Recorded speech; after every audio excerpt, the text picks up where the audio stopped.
All right, so next we have volume. Volume, pretty self-explanatory as to what it is. It's when you get louder or softer, and it communicates power.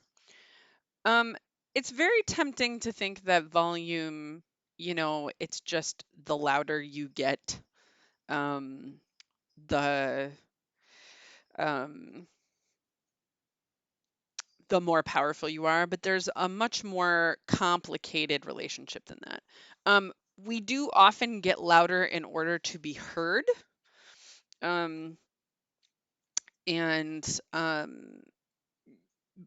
again, like how that, manifests in terms of communication can be complicated. So that's me and my best friend, and we're out in the rain and we're pretend screaming. um, I'm thinking about how, like, when I was a little kid, um, and I would be doing something I shouldn't be doing, and my mom or my grandma would say, Megan, Megan, Megan, Megan Marie, you get over here right now, right? And it was the drop in volume, after getting louder and louder, um, that uh, really indicated that sort of um, relationship. Um, I'm gonna slip in a little demo video here so you can kind of hear um, some of that with me and another person. Matthew and Apollo are here to help me demonstrate some volume stuff. Okay, so we're going to fight. We're going to have a fight. Okay. Do you want yes or no? I want no. And I'm glad he chose no, because that allows me to tell you my favorite story about the word yes. 1 second, I'll be back. Yoko Ono had an art show, and she had her famous white chess piece set where you move all the pieces, and instead of being a commentary on war, it's a commentary on peace, because your pieces get mixed up and you don't know who to kill, so you don't kill anybody. And then she had all the pieces were white. Have you not heard of Yoko Ono's famous white chess piece board? No. It's amazing. Look it up. So then she had a ladder that went to the top of the ceiling of the art studio, and a man came to her art show. His name was John Lennon. You've heard of him. Mm-hmm. If you don't know who these people are, go look it up and then listen to some Beatles, okay? Okay? John Lennon climbed the ladder, opened the door, and it said yes. And he said, had it said anything else, he wouldn't have introduced himself. So the word yes is why we have John and Yoko. Okay. And not the Beatles. Oh, rude. Now go listen to Bare Naked Ladies' song Yoko Ono while these people slagging on her for I don't like these people slagging on her for breaking up the Beatles. Yeah, she didn't really. They were breaking up already. Okay, that's enough of that. Here we go. Yes. No. Yes.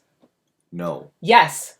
No. Yes. No. Yes. No. Yes. No. Yes. No. Yes. No. Yes. No.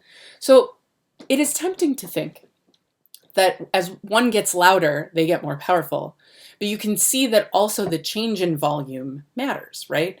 And we haven't talked about intonation yet, but we're about to. And you can see how we're adding intonation and rate with our volume, which helps how that is understood and communicated.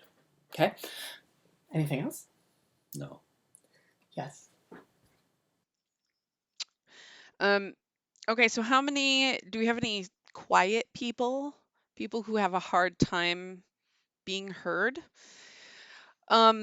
So I'm a fast talker, and I find, fast talkers and, people who aren't loud enough, that it's very common to look at those people and say, get louder, just be louder.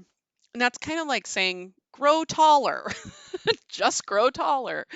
Um, but yeah, we can't do that. That's not that simple. So remember, what part of the body is actually controlling your voice? That would be your brain. So in order to change the volume, we need to trick or teach our brains how to do that instead of just trying to project our voice louder because it's our brain that's controlling it. So I like to think of putting my grandmother in the audience, and I always put her behind the last row. So if you're in a giant auditorium and the whole thing is full, you put her back behind the wall. If you're in a big auditorium, but there's only the first 6 rows full, you would put her in the 7th row. And my grandmother came to all of my theater events, all of my performances, and the way that she judged how good something was by how well she could hear it. So when she'd come to see a play and she'd be like, "You were fantastic. I could hear every word.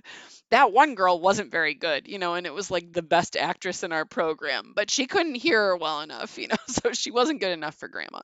Um, the movie Sister Act, if you've ever seen the movie Sister Act, there's a scene where Whoopi Goldberg, does this with one of her singers. She has her like envision a crowded room, and that there's, silverware and clattering and talking, and that someone is at the back trying to hear you. And so, similarly, thinking of rate, right? If you can envision trying to get your words to your audience, sometimes we're loud enough to be heard, but we're not loud enough to be really understood.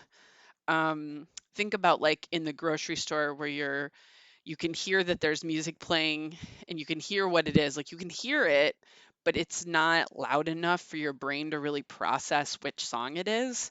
I think sometimes that happens with public speaking, right, where a speaker is talking and they're loud enough, like I can hear them, but they are not projecting enough that my brain can like really understand what they're saying. Um, in terms of volume, you can also alternate your volume to put emphasis on things. Get louder during certain parts of the sentence, or getting quieter, maybe in more somber parts. And hopefully you're starting to see how these vocalics work together.